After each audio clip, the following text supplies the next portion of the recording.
Hello guys, তোমাদের জন্য আবারও আমি একটা নিয়ে চলে এলাম নতুন রোস্ট ভিডিও। তা অপরে আপুটা কি বলছে তোমরা একটু শুনে যাও। অ্যাকচুয়ালি আমার ব্রেকআপ হয়েছে যে 10-15 দিনই হয়েছে। আমি জানি না সে এটা দেখবে কি না, বাট আমি তাকে ভালোবাসি, প্রচুর ভালোবাসি। আসলে ভালোবাসাটা হচ্ছে এমন একটা জিনিস, এটা হচ্ছে ভাগ্যের উপরে ডিপেন্ড করে। আমাদের কাছে মানে আমি আমার ক্ষেত্রে যদি বলি, আল্লাহর রহমতে আমার কাছে সব আছে, শুধুমাত্র যেটা নাই সেটা হচ্ছে একজন পুরুষ মানুষের ভালোবাসা। ভালোবাসা দিবস অ্যাকচুয়ালি আমার জন্য না।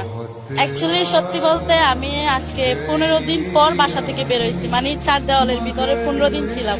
অ্যাকচুয়ালি আমার ব্রেকআপ হয়েছে যে 10-15 দিনই হয়েছে।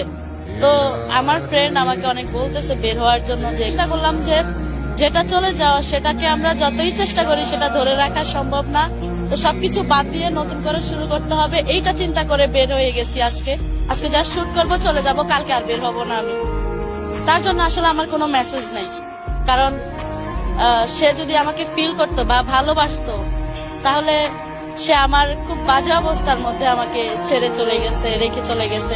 আমি জানি না সে এটা দেখবে কি না, বাট আমি তাকে ভালোবাসি, প্রচুর ভালোবাসি। দেন আমি তাকে কখনো ভুলতে পারবো কিনা আমি জানি না। ভুলে যেতে হবে,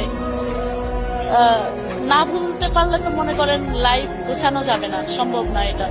আমরা তো আর একজনের জন্য ক্যারিয়ার শেষ করে দিতে পারবো না। আমাদের সামর্থ্য আছে, আমরা কাউকে ভালোবাসতে পারি, ভালোবাসবো, কিন্তু যদি সে সেটা না বুঝে, সে যদি থাকতে না চায়, তাকে হাজার রকমের বোঝানোর পরেও তাকে রাখা সম্ভব না। আমি তার উদ্দেশ্যে একটা কথাই বলতে চাই, সে যদি এই ভিডিওটা দেখে থাকে, তাকে বলতে চাই যে সে শুধু আমাকে ছেড়ে যায় না, আমাকে পুরো ভেঙে চলে গেছে, যেটা জোড়া লাগানো আমার স্বার্থের বাহিরে। हमें पूछो